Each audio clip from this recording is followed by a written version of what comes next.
Welcome to the intersection of technology, cybersecurity, and society.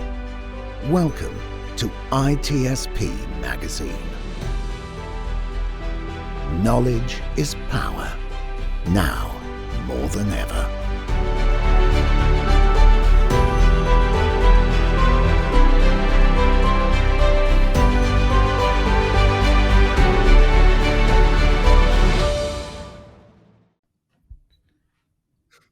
Hello, this is Marco Ciappelli, or is it?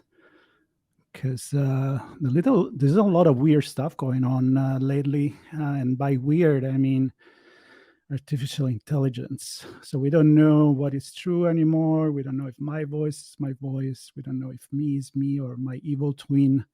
Which we had a good episode with Sean the other day. But what I do know is that this is Redefining Society podcast, and because I got lazier and lazier in looking for guests, I have started a few series of returning guests. And in this case, I consider guest myself. I'm just saying this because I'm the kind of like the one in charge of this particular channel, Redefining Society. And what is Redefining Society nowadays more than artificial intelligence? We all talk about it, and some are more worried than others. And probably the one that are no worry are not paying attention. So we're going in this series with my really good friend that I'm going to let them introduce themselves very shortly. We're going to choose a particular topic still related to artificial intelligence or some kind of advanced technology, because we're kind of all kind of into this, and the effect that it's having or had or will have on our society. And we have a common thread that is that we need to look at the history, and in this way we can understand probably better the future. So we call this series Once Upon a Time Tomorrow. And yeah, it sounds weird because we're kind of weird. And so here we go. A round of introduction for all the weird, interesting people that I'm very, very happy to call friends and have this conversation with. Sean, Raphael, and Carrie. Who wants to start first with a little introduction? I think Ralph does. Yeah. Ralph's going first. Hi, I'm a game and XR developer, a technologist who follows games, 3D, AI, XR, cloud, and constantly curious about how we can evolve and grow technology. So I'll leave it at that. Carrie? I am Carrie D'Souza. I'm a permanent lifelong learner, a technologist, always looking for interesting ways to use technology to innovate and build products that seemingly enhance our lives or make it worse. I don't know what. One of the things we'll discuss in this podcast, I suppose. And I'm Sean. I surround myself with people who are way smarter than me. So I have a little bit of sounding smart just by it rubbing off. I typically look more at cybersecurity. I look at things like a program, so getting from A to Z. So everything looks like a project and is full of risk in my mind. So that's how I'm going to approach this series, I'm sure, as well. There is definitely risk. There's no questions about that, but also there is a lot of art, there is a lot of excitement, a lot of creativity, and a lot of things to be curious of. And that's one thing I'm very happy. Each one of you is extremely curious, and I think we're going to be very fair and kind of looking at problems from different perspectives. So don't hold us accountable for maybe if we cross. It seems like we're crossing the line. We're really trying to be objective here. We've been told in the past, other times we got together, that we kind of go all over the places. So we decided this time to pick a topic still related to AI, technology, arts, and society, and work around that. And we thought that talking about the use of AI in movies and TV, with all the strikes going on with the actors and the writers, which at this point has been going for a while. It arises really, a really good concern, and it has a lot of parallel with what happened in the past. So we can start it with what we were talking before. And I think Carrie had some points about a few things that happened in the past that kind of help us to maybe pick into the future. So what was once upon a time in your head that could represent tomorrow? Well, I think just like every technological or any sort of advance that we've seen in the past has always put the existing state of technology or industry in a bit of a loggerhead with the new technology. And I think we saw that with, I'm using very loose discussion, we saw that with very early on with the automobile industry displacing the whole horse carriages. Much later on, we saw the whole typewriter being kicked out by the word processors. And then you saw that again in very recent times with the music industry, where you had the record execs basically ignoring what was happening to the music industry. But even and there was an intermediate period, the artists. I mean, there were a whole bunch of artists who were absolutely phenomenal. You had bands, you had 5-man bands. And then you had a DJ who was mixing stuff and producing records on a laptop. So, did it? I mean, honestly, in all honesty, I mean, all of these were disruptive technologies, and they are disruptive for a reason. They challenge our thinking, they challenge our way of doing things. And for me, it is always a question of, are these things tools or replacements? And I think that's. And given where we are currently, and given how the whole, specifically the entertainment industry right now is at a bit of a loggerhead with the whole AI, and the concern is unregulated AI is going to potentially eat them out of livelihood and jobs and stuff. And do we want to look at it that way? Is it really going to do that, or is it going to force us to be more creative and then use it as a tool? And maybe redefine our skills. And I think that's a question I would love to ask the three of you, and see what do you guys think? Well, I'm going to go quickly because you mentioned the typewriter, and I guess the point I'll make is new doesn't necessarily mean replace, in my opinion. Even if it's a tool that makes it way better than what it's replacing. There's still horses, of course. We're not gonna. Oop. And we lost Gary. We just replaced. We replaced him with a blank spot. We replaced Raph already. Yeah, Raph, we don't need him anymore. That's AI, bring the AI on. I'm gonna guess the leave studio button was pressed over the instead of the mute button. I'll keep going, and hopefully Raph will join us again. Yeah. But the point I'm making is that new technology doesn't necessarily mean that old technology goes away, or that, I know we're going to talk a lot about jobs as well, but I'm going to go back to the typewriter, because what I've seen, I actually sent Marco a picture of this. It's probably 4 or 5 months ago, in front of the Met Museum. There was a guy sitting on the ground with a typewriter, writing custom poems on the fly. And he wasn't using a computer, and who knows? I didn't see a phone anywhere, so I don't think he was using anything to create the stories in his head. So he was actually writing on a piece of paper, and people would pay him to do that. The reason I bring that up is, one, it's interesting, but two, just last week, I saw not him, but 2 ladies with 2 of their own typewriters doing the same thing.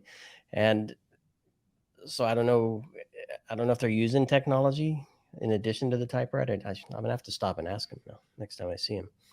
But the point is, they're using an old tool to create something that people, I don't know how many young people have ever seen a typewriter, right? But certainly folks who are nostalgic might might want a story about their visit to New York and the Met, and from somebody else's perspective, written on a typewriter, which is perhaps cool and nostalgic. Which goes back to a thing that I've said for many years, that I often think that even though as new technologies come along, we'll hold a place in our heart for the old stuff. So I don't know how many of us watch silent movies, but to kind of bring it back to the movies. There are not many. I'm sure I've actually been to a concert where a group of players, an orchestra, played to a silent film. This was a couple of years ago, and it was really, really cool. So there's another point. I mean, there was games. Yeah. I don't remember games where you would have a silent scene and then the actors would sort of depict the dialogues and conversations. So that's kind of fun. But I think the point, you're absolutely right, Sean, that it does not replace it. It, for lack of a better, it repurposes it, or it makes us rethink how we are going to use the older technologies in conjunction with the new tech. And again, going with the typewriter, I mean, I was in San Francisco recently at a bookstore, and one of the highlights was there were 3 typewriters, and they would give you free papers, and you could buy a postcard and you could type out the postcard. They will mail it for free, so you could send a hand-typed postcard to somewhere from that bookstore. It's a great publicity, and it's well, I did learn how to type on a typewriter, so for me it brings back old memories. But it's also nice to get a handwritten note or a typed out note, which you know that somebody's actually taken time to sit down and type it.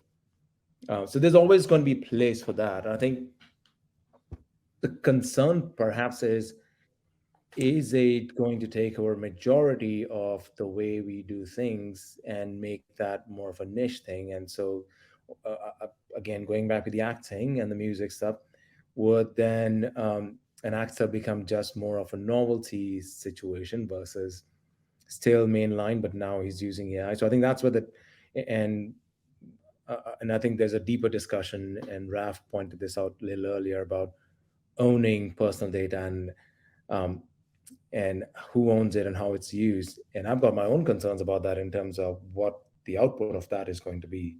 So again, Raf, you want to elaborate on that and talk about what you think, where the concerns, I mean, you've been talking to people in the industry, so where do you think the concerns are coming from? Yeah. So I'll get to that in a second, but I actually want to start by just by getting back to something core that you guys are saying, which is the notion of extending or replacing. Does a tool extend the creators? Does it allow them to create more content faster or in a different way? Does it replace them?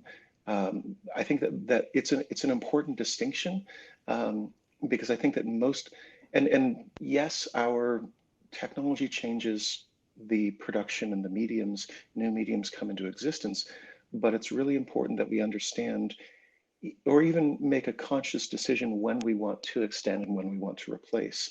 And part of that is because when we are extending, there's an assumption that there is still work there.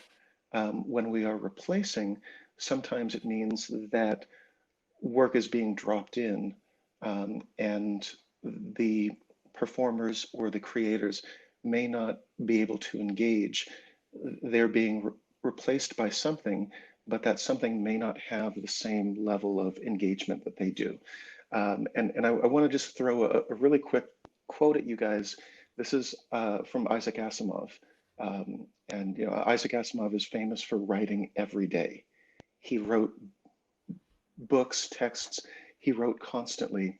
And one of his quotes is, writing to me is simply thinking through my fingers. And the important thing to think about in the context of that is that writing in particular, like when we're thinking about. He has an enemy. Yeah, well, I mean, you don't talk against AI. I mean, it's there. It is watching us. They're super intelligent. What I see is a blank screen, and we can put whatever we want him saying right there. So for those watching the podcast with your ears, it's not that Rafael stopped talking; he just literally disappeared in some void. So I think, though, I can start taking my opinion on top of that until it come back. And I think that the problem here is that we need to be concerned about the people that are potentially losing the job, and the fact that, yeah, the copyright and owning your own image, I think it's very important. And I think that these people in the industry right now, what they're doing is they say, well, we're not there yet, but if we don't take action now, we may be too late, right? So while I think, we need to paint that picture for folks. I'm sure a lot of people have heard the news, but do we yeah, need to and actually when Rafael come back, I know he knows like a lawyer in the entertainment industry, and he was pointing out a few things that may be in the proposed contract. So overall, and I think Kerry can help me picture in this too, is the fact that the writers went on strike pretty much a few months after Chat GPT got really popular, and people got so excited about, hey, Rafael, I got so excited about the fact that, wow, we don't need writers anymore. It's so good in putting one letters after another that it sounds very human, and it's very creative. You can do a lot of things, and a lot of mediocre writer may lose a job.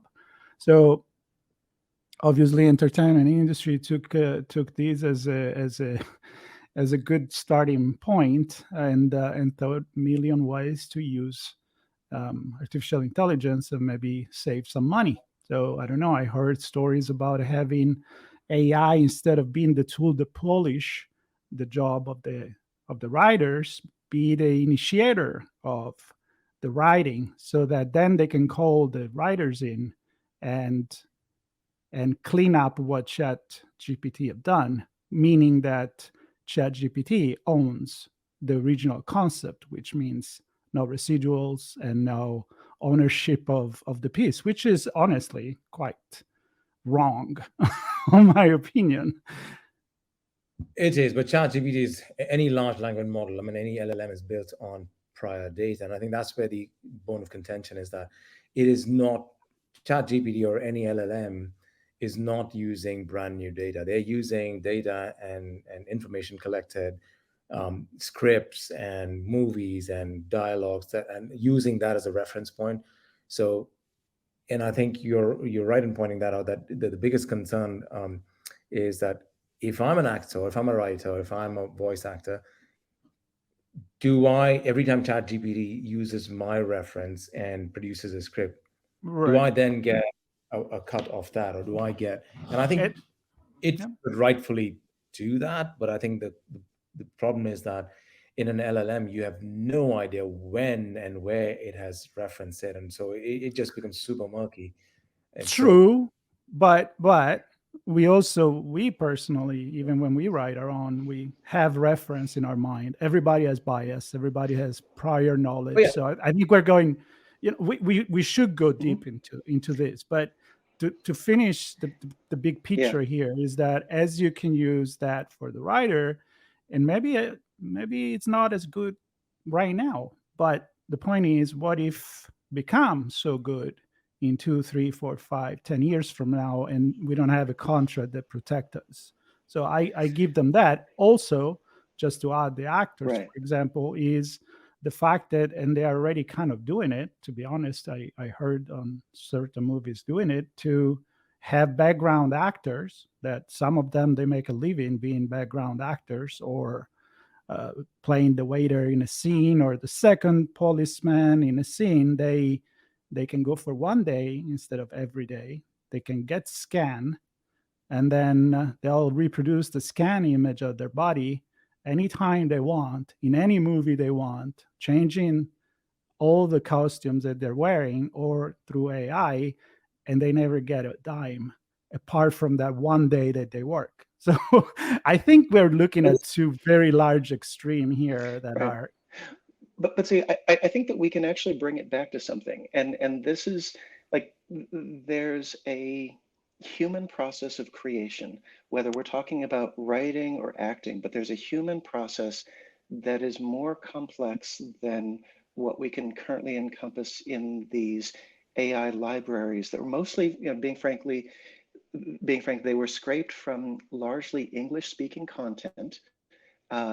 They represent a very actually narrow slice of human knowledge.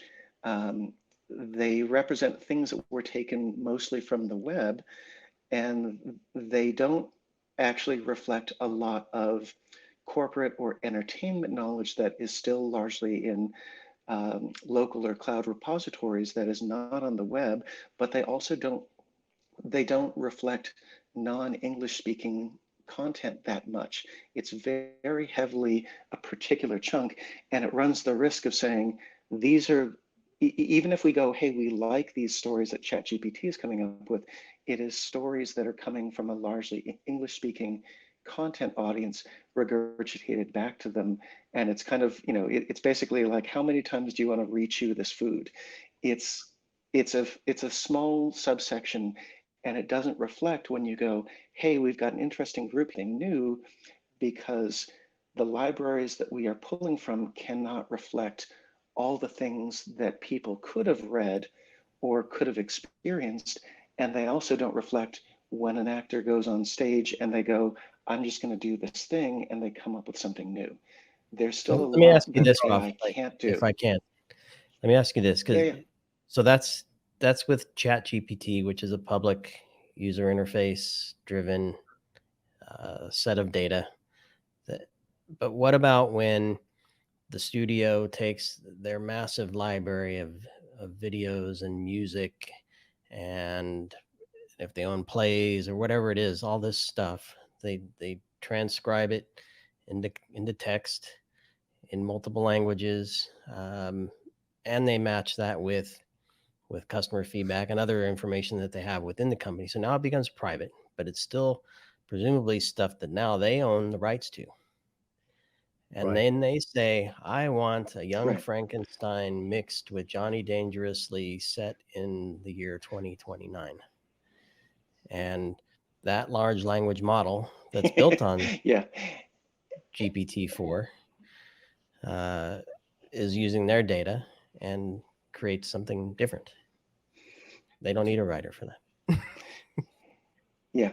And see, the thing is, the thing is that they're still going to get better results if they go to, say, Mel.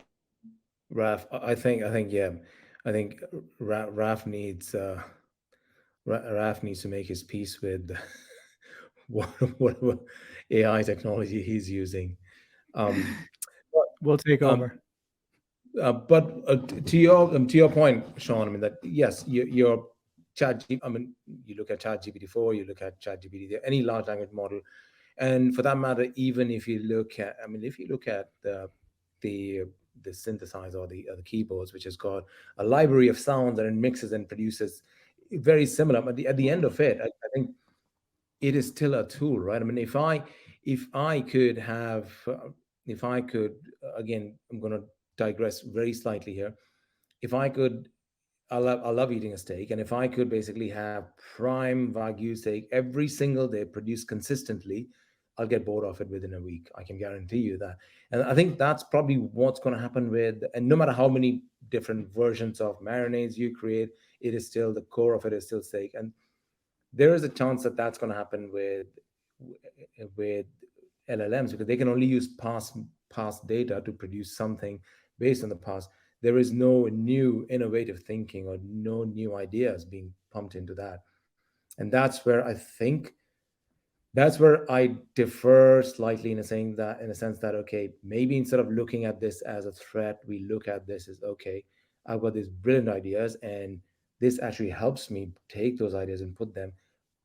At the same time, you want to be able to protect that. So it I think that's where the line gets fuzzy. Okay, you've got brilliant ideas, you can use GPT-4, but once you use it, does it then become public domain? And if it becomes public domain, then what happens to your specific brand of acting or writing or whatever skills you might? Well, look at the examples of de-aging of actors. it's never about replacing the actors. And forward of Indiana Jones, even bad examples of this, like Will Smith in Gemini Man, which is terrible, deep in the uncanny valley. But even in that, if you removed Will Smith from the equation and you just said it's just a synthetic process, then you don't have a actor bringing unpredictable things to the performance. The human is something that we don't know how to replace, and the AI can help assist that. But if you remove the human from it, it makes the thing worse. Like it makes it, instead of it becoming, Harrison Ford there, you get things like the AI generated Seinfeld thing that was up for a bit, where it was a Seinfeld quote unquote, and it was like watching paint dry, because it was just, they fed in, all the episodes of Seinfeld and then said, make a thing like this with off-brand characters, and it's boring. So here's one thing, and then I want to also maybe drive this conversation more on the middle, which is, I think the real problem is how you maintain the rights of people to their own persona, to their own art, to their own voice, and all of that. But I want to make a point, which is, what you just said, Rafael. I mean, there has been a lot of crap in movies. There's been a lot of really bad TV, and people watch it. So it's not that all of a sudden ChatGPT is going to bring us bad stuff, because let's be honest, there's some people love bad stuff. I was going to say, there's an audience for that. There is an audience for that. There's people make a lot of money out of that, which honestly, it could have pretty much been made with not even a ChatGPT, but a photocopy machine. It's like, oh, this works. Okay, this work. Is that good? Music too. I mean, are you making something to sell? You're going to computerize everything, or you're going to make a masterpiece? There is, unfortunately, from my perspective, there is room for all of that. But obviously, if you steal the Police song, you're going to pay for every breath you take. Yeah. Well, and of artists will be fine with saying, let AI tools create additional albums that I never made, and charge people for it. And some people will listen to it and will be fine with that. And others will go, no, I need to actually create the music. But for some people, it will just be enough to see the artist's name on the thing that was randomly generated. Yep. So let's go back on the movie, though. Terry, so two things. Were you going there? On that. Yeah. Yes, two things very quickly. So I think data-driven development has been around for years, and I think we have. I mean, every writer reads books, every movie exec, every game producer plays games, looks at movies, and says, okay, this works, this piece works.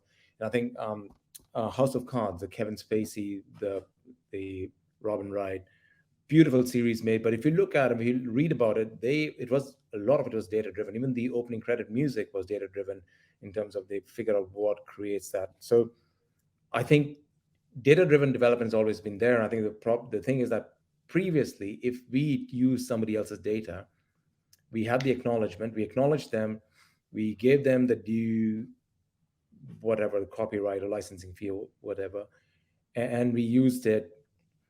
But I think the fear now is that, one, data-driven development has been automated at this massive scale, and two, you are not going to post the first iteration. You are not going to you're not going to be able to pay the people whose data you've used, because it's using such a massive data set.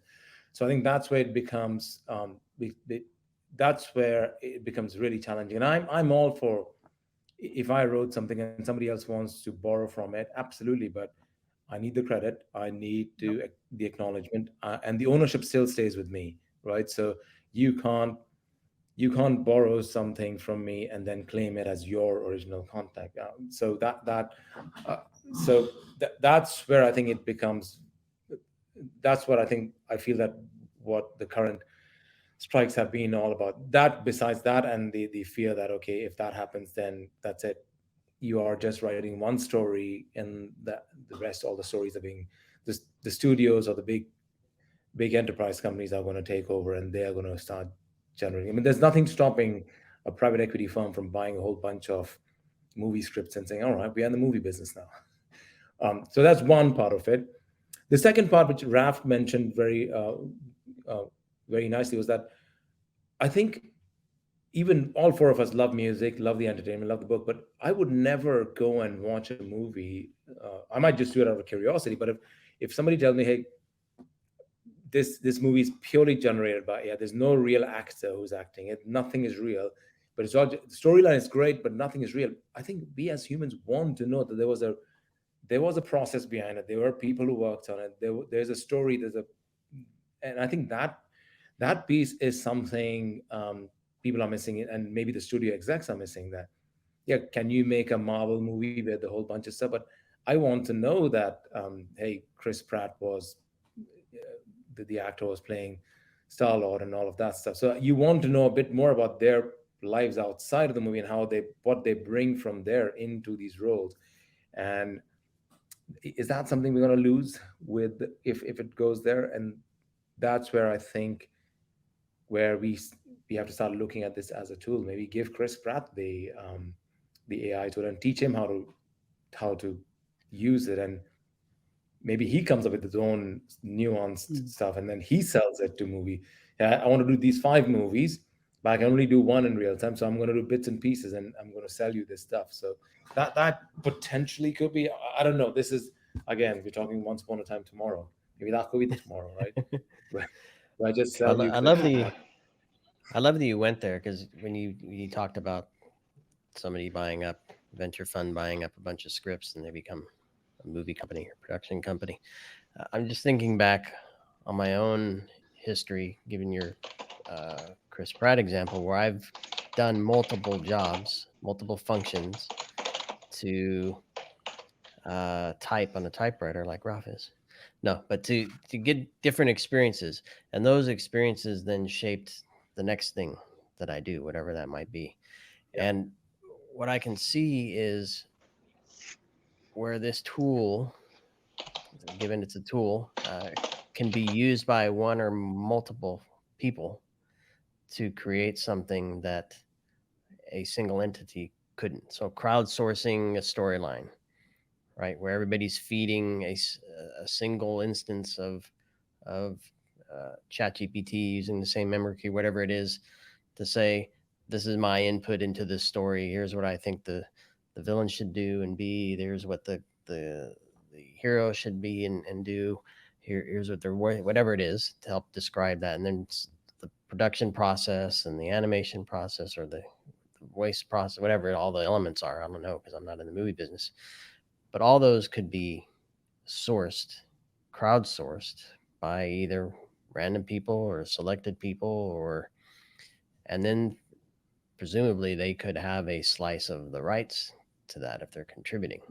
Because I think one of the things that I really take from, because Marco's much more into the prompting than I am with ChatGPT, and I think how you describe it, Marco, makes brilliant sense to me, is that you're not just asking for something, you're interacting and tailoring and tuning, and you call it art directing, which is the part that I really love.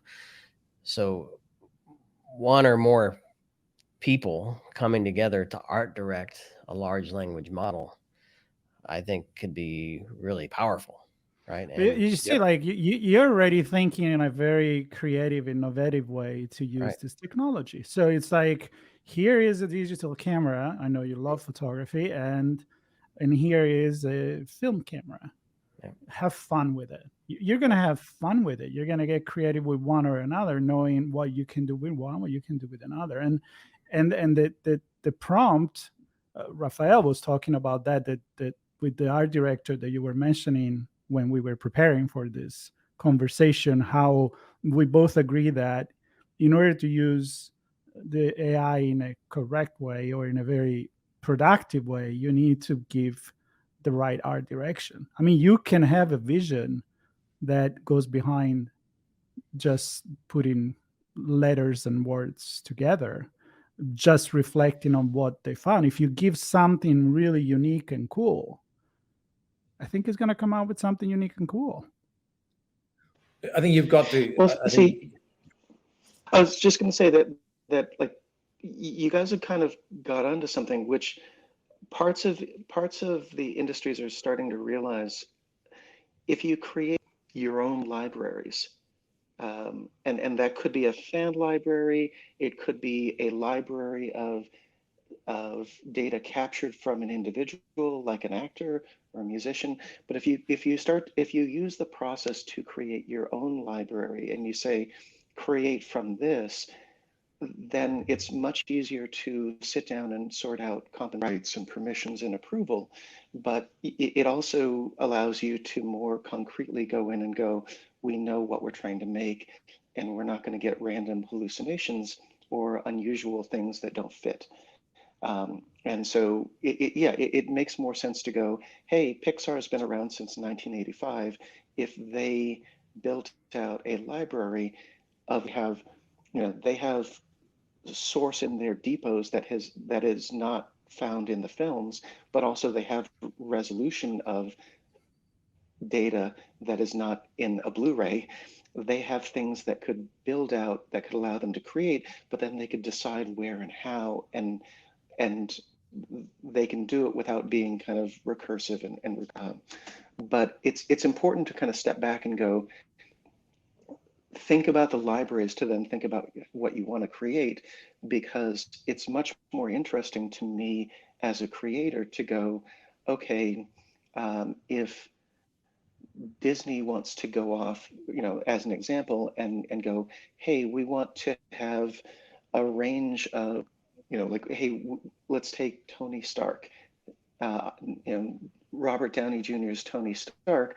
We're going to take him in the studio, but if we go back to all the footage that we have, or if going forward into the future, we build a mocap library around an actor, and maybe we consistently do that and refresh so that we get a snapshot and their body scans every year for a decade or two, if they're on board.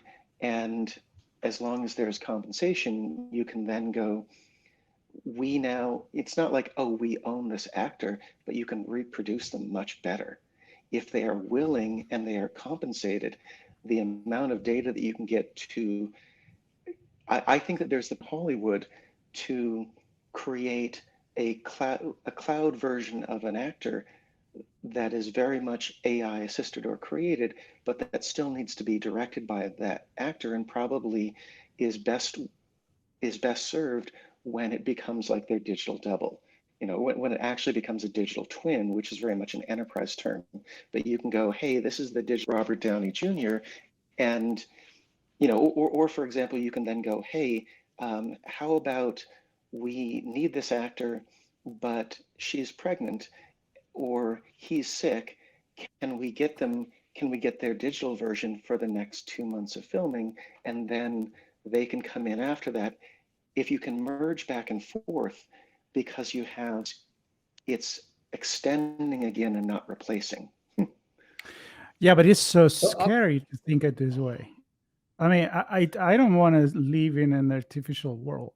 I mean, if Harrison Ford is getting old and is doing 5, I'm also against rejuvenating his image. Screw it. Well, I think the rejuvenation has a time and place in story. I mean, if you're doing a flashback, you want but not because you want to live forever. I think we all want to live forever. Yeah, but they do already in their movies. But it's the digital duplicate that's living forever, not not the original. Your deeds remain after you have left. I think that's what I'd like to think. But a couple of things. I mean, one, I think what Raph mentioned, I think that could be very useful. I mean, if I'm an actor, if I'm on a movie which has a hectic schedule, and if I get injured, now I can basically say, all right, I am still directing my avatar, my digital twin, to do all of these scenes and stuff like that. I still get paid for it. So, and the movie production does not stop. So they don't lose money due to stoppage of work. So everybody sort of wins here. So there is that bit. And then the other bit, which I think is being missed by people, and especially any exec who thinks that they can own data and keep producing their stuff. A lot of the acting skills and a lot of the stuff that happens, and a lot of the actors, the personality comes from what happens to them on a day-to-day basis, how they live their lives, and they bring that into their acting. That's going to go away completely, right? And so you are not going to bring that. You are absolutely not going to bring that that level, those nuances, the real life nuances and experiences into their acting. Imagine watching Robert Downey Jr. 20 years ago and versus now. He's a much better actor now. He's a far more refined actor. Now, if let's say if AI has that capability of using old Robert Downey Jr. footage and producing that, we'll just see the old bad version of Robert Downey Jr. Right? So that's the case. I mean, I think that is the big piece that people are not getting. That AI is a tool. It's not a replacement. Like Sean also mentioned, I don't think it can be a replacement, even for musicians, for writers, because it will never have the real life experience that we bring on a daily basis to whatever we do, whether it's acting. Well, the point of movies and film and TV is to entertain, generally through a connection, right? And that connection is something that one or many people have experienced and can relate to.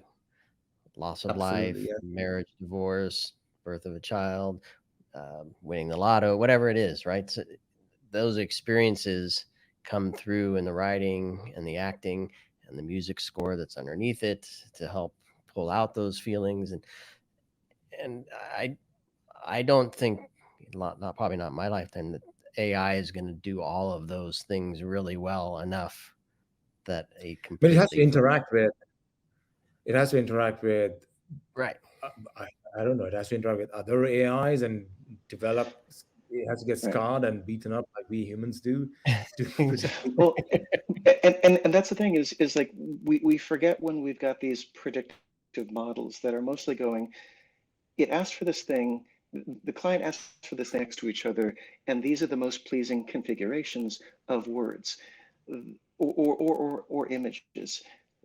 That notion of a predictive model replacing intentionality and agency and collaboration in creativity is a bad thing for creativity, because then it starts to get very just, oh, we're going to get the same thing we saw before. Another example I can bring up is I was reading recently an interview with Joaquin Phoenix and Ridley Scott, and they were talking about how they were doing Napoleon. And in that, keep in mind, like, they worked together back on Gladiator. So they worked together 20 years ago, and they're coming back together. Joaquin Phoenix didn't know how to approach his role. And basically 2 weeks before filming, he went to Ridley Scott and was like, I don't know what to do. And so, Ridley Scott basically said, I sat down with him and we went through the script scene by scene. We talked it through and we went back and forth. There was information that needed to be passed back and forth. And, Joaquin Phoenix basically had like an actor's block. Like, I don't know how to approach this character. They talked through the motivation and they talked through what was central to the character, and they rewrote parts of the script. And that's the thing is that people who are not in creative endeavors, it's often a black box, and they just think, oh, just a thing happens, just spit it out. The back and forth in a team and a director, or a writer and a director, between a game team that's building something, a film team, there's an iteration that goes on there, and that gets lost. And that's why it needs to be an extend, not replace, because you need that creativity that happens in the moment when you're making things, and that does happen every day. I think it should apply also to the writing, right? Because what you mentioned, like, so I love actually to use the Chat GPT, and I challenge it. Like, I have dialogue with it. I try weird prompts and see what happens, and I am never happy 100% of whatever spit out to me, right? but I can see a way to carve it around that, like it's helping. And I think that as we get into the 45 minutes, which is not going to happen, we're probably going to talk another 10 easily. I think we need to agree that this is all about agree on how people are compensated. This is not about not using AI. This is not about banning AI from movies and TV. This is about, we know we're going to use it. I think it's going to be great. It's like, we always refer to music, electric guitar, synthesizer. Oh my God, this is the devil. We need to use violins. And then you do an electric violins and people are like, holy shit, that's really cool. But we need to agree that this is probably a good thing if we can't harness it. And this process here is about deciding how to compensate the people that are being creative and not try to be greedy and try to think that AI can take all the jobs away. It'll take But some, also- but I think it made us better. Or did the job have to change? That's it. I was Still going to say people. that our Yeah. jobs that have to change, or people that have to learn how to become more relevant, and in this new age of AI, where that could mean, okay, I just learn how to become a better prompter and be able to prompt AI to take my vision and generate something for me, and then still sell that, right? So, yeah, I mean, the whole point is not to take away livelihoods, let the people continue, but at the same time enhance or give them another tool that they can use to continue building on that, while at the same time basically telling studio execs that you can't really just produce things automatically and expect the audience to love it. They might like it once or twice out of curiosity and the novelty value, but then it gets boring really quickly. And the other bit, I mean, the other novel thought I had was like, let's say I'm a Harrison Ford or a Robert Downey Jr. or Chris Pratt. I go to studio execs and say, great, you want to use my prior footage to create movies? Have at it. Free for you. Anything new, I'm charging you 3 times. So there you go. So you want new experiences? Great. I mean, it's got to be a sum. I don't think it'll ever be a zero-sum game, but there's got to be some way of compensating for it is data being used, and great, it's automating a few things. So you're benefiting from it. So great, do that, but anything new, let's be real as well. I mean, yeah, if somebody tried to make a new Blazing Saddles, it's not going to go over very well. It's right? not. I mean, you're never going to things that. things don't survive either. No. So old performances, old ways of thinking. And that's also, well, think of it also in terms of the character versus the actor. So one thing that I find interesting in this is that like people kind of assume like this actor needs to always play this character. It's like, no, we've had a bunch of different actors that have played Superman. Oftentimes, it's Batman, Michael Keaton Batman. Like the notion of a new actor bringing something different to a character is valuable. We don't need to always see regurgitations of that same actor playing the same performance of that same character. And it doesn't matter if it's in superhero movies specifically, they often have very defined characters. But even though the Star Wars Han Solo movie didn't make as much money as Disney wanted it to, it was nice. I actually, even though I love Han Solo and I love Harrison Ford, I kind of like seeing a new, younger character rather than like, here, let's take Harrison Ford at 70 and DH him, and he's still moving like he's 70, but he's now got a younger face. Like, I don't want to see that. I actually like seeing a younger, I think it was Alden Ehrenreich, but I read recently that Daniel Glover is developing a Lando Calrissian series. I love the fact that they're going to bring Lando back, and I thought that he did a fantastic job in the Han Solo movie. I want to see a new Lando, a new actor playing that character is. Yeah, I agree. I mean, sometimes you want to see some new faces, or sort of a new take on an existing story. And we've seen reboots, and some reboots work really well. Yeah. Those coming with a fresh perspective. I think reboots that try to just freshen up the acting and keep the storylines exactly the same tend to not do so well. So that's the other bit. But the bottom line is, I think AI is here to stay. We've got to figure out how to use it and use it to advantage. It's not going to take jobs away. It is a tool. We learn how to use it, and like every tool, there'll be people who learned how to use it and benefit from it. There'll be people who just decide not to do it, and they will have a more challenging time to find work or continue working, I guess. So the more we talk about this, and the more stupid the entire topics and the entire issue sounds to me. Like, there is an entire industry now that is not working. And, it's not just about the writers and the actors. There is an entire industry. The people that work on stage, the electricians, and all of these things. Everybody, and nobody is caring or giving much of a flying rats about them right now, because it's all about the actors and the writers. But if we think about it, I mean, we know that within a few weeks they're going to find an agreement. They're not going to stop the whole industry.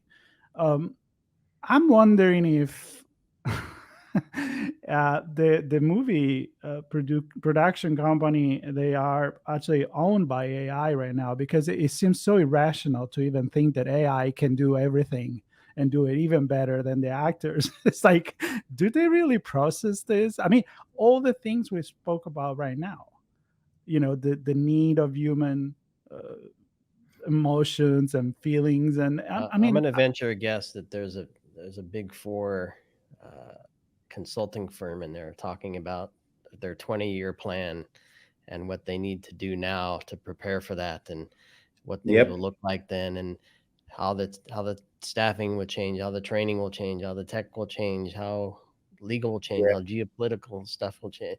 And all of that is, they're probably protecting their future by setting things up now. That's my guess. Well, and the others need to do the same. They need to protect their future, even if now they're not in danger. They need to do it. So, stupid. I'm going to vent. The whole self-driving trucks are coming soon. So, what happens to all the unions that are moving heavy equipment for the movie industry? And they'll be out of business. So, are we going to go on a strike then too? Are we going to learn how to use these trucks too? So again, the point is, like any new tool, we just got to learn how to use it and see how it serves us, versus basically saying, nope, this is the end of it. Well, that's an interesting point, Kerry, because presumably the two groups that we're talking about now striking have a pretty vocal, loud voice. I don't know, powerful. Media covers them more. They're more powerful. They're more in the limelight. But there's a whole bunch of stuff that is being automated very slowly. Right. And nobody's talking. It raises, and I don't think we're going to answer this question now, but who has the power, who can turn those levers and knobs to their benefit over others, and which other groups are going to take the brunt when they don't have a voice, or we get tired of talking about it, or who knows what. So you go to the supermarket and you don't have an entire cart full. You got, I don't know, a bag full of stuff. I go to the automatic cash register. I don't have, how are you doing today?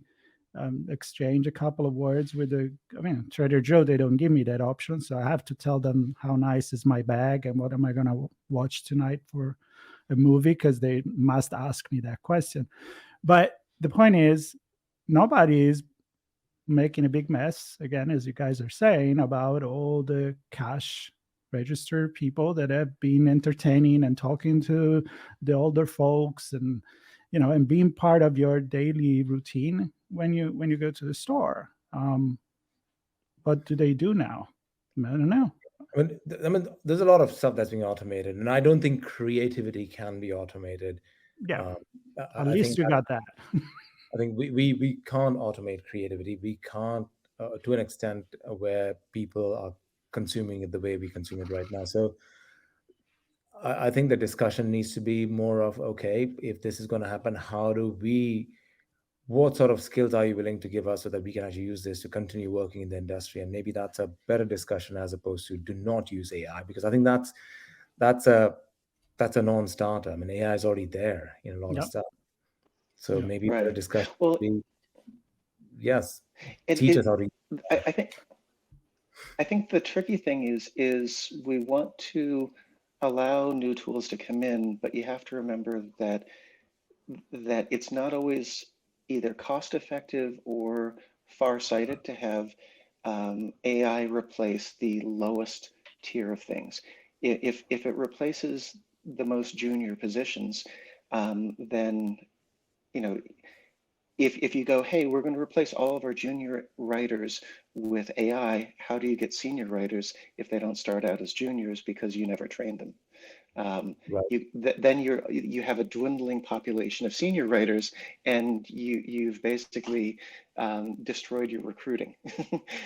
So there's that, but there's also the notion that if the things, and we're seeing this in bits of Silicon Valley, where if the things that AI are trying to do are incredibly menial, the likelihood is that the things that are trying to replace it with AI and robotics are being set up because someone's going, we should have, like Google for a while had a robotics janitor program.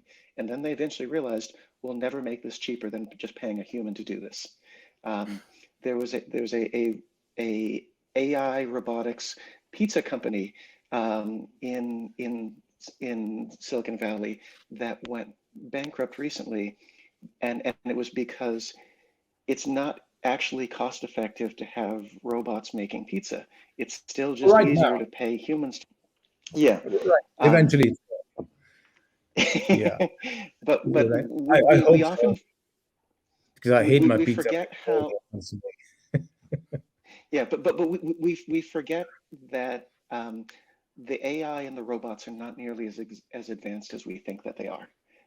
No. It's very easy to go, oh, I'm hearing about so much in the news, and then there's a lot of hype, and then you sit down, you look at the reality, and you're like, yeah, it's okay. But yeah, you go to the grocery store, and you're like, who cares about AI? And everyone's like, oh, I'm just living life. I think the growth is also the impact in a lot of industries is smaller than we realize. and it's there. It's already embedded in our lives, and we've sort of gotten used to it. And I think there is of course the fear that it's going to be the development cycle in AI is getting exponentially faster and faster. But I think a lot of it is, there's a lot of misinformation about this. There's a lot of media hype. There's a lot of I think you need to look past all the noise and go down. And even with the entertainment industry strike, and we look past all the noise, look at what really is at stake there, and then address that. Yeah. I think we'll be you'll realize that it's not AI that they're worried about. It's basically capitalist companies doing what capitalist companies do: maximize profit. I'm not worried about AI. I'm worried about people. Exactly. And how So they use AI. That's my problem. But and so teach them how to use AI. I think at the bottom line is, like, I think every enterprise rightfully is trying to maximize profits, and they will use every means necessary. And as a human being, you've got skills, and you want to be able to use that to earn a livelihood, and so you want to protect that, right? And so, and AI is in between that, so you got to figure out how to use it so that both sides sort of metamorphosize. Time to market, more releases, faster. Yeah. Right. Which might benefit the whole industry. Yeah. Well, I mean, what I will say yeah. is, let me jump in for 1 second. What I will say is that we are starting to realize in this process, as the web and social media gets, that personal data has value, and individual data and collective data has value.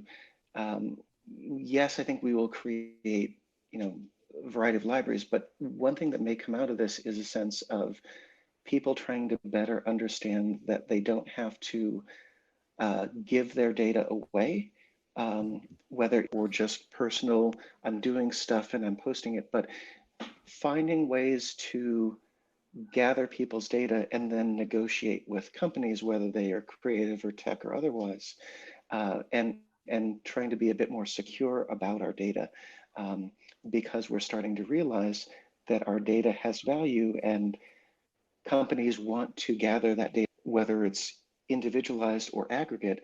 It is useful for people to connect their data to their identity, to start to understand that they have an identity and a footprint on the internet, and to then try to find ways to barter their data, their creativity, their identity out to others.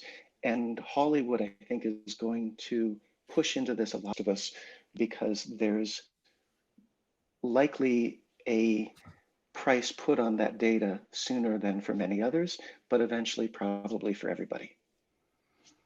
Yep. And I think we're going to end on that note, and the hope that this is a very important lesson. I mean, having this conversation like they're happening, not only in the tech world, not only in the cybersecurity, not only in the advanced technology company, but seeing how it's applying to everyday job, even the most creative of the jobs, I think is really, really important to prepare us for what has to come.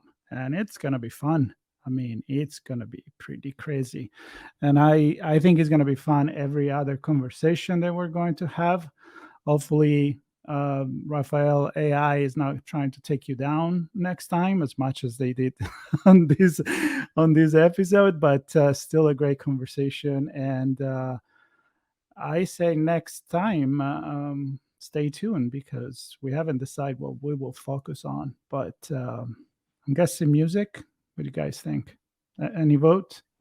Books, I mean, you name it. I mean, technology, AI, happy to talk about anything. It's Yeah. always a- Any kind of reference with society will be great. So thank you very much for joining. Let's do music next. All right. Yeah. I think it's closely related, and we can I keep think- it going. I think this is a good crowd to talk about that for sure. So everybody stay tuned. I promised 45 minutes. It didn't happen. So I hope you enjoyed the conversation. I hope you enjoyed the fact that we did our best to stay focused on the topic. I know we went a little off here and there, but that's who we are. We're having fun, and we hope you did too. So stay tuned. Redefined Society podcast, Once Upon a Time Tomorrow, notes, links to connect with us on social media will be exactly in the notes. Subscribe, and you know what? If you get in touch with us on social media and you want us to chat about something specific, or you have comments on what we spoke about, do so. I mean, we want this to be a two-way conversation. And everybody say bye, and we'll see you next time. See you next time. Pleasure, gentlemen. Take care, everybody. Peace out.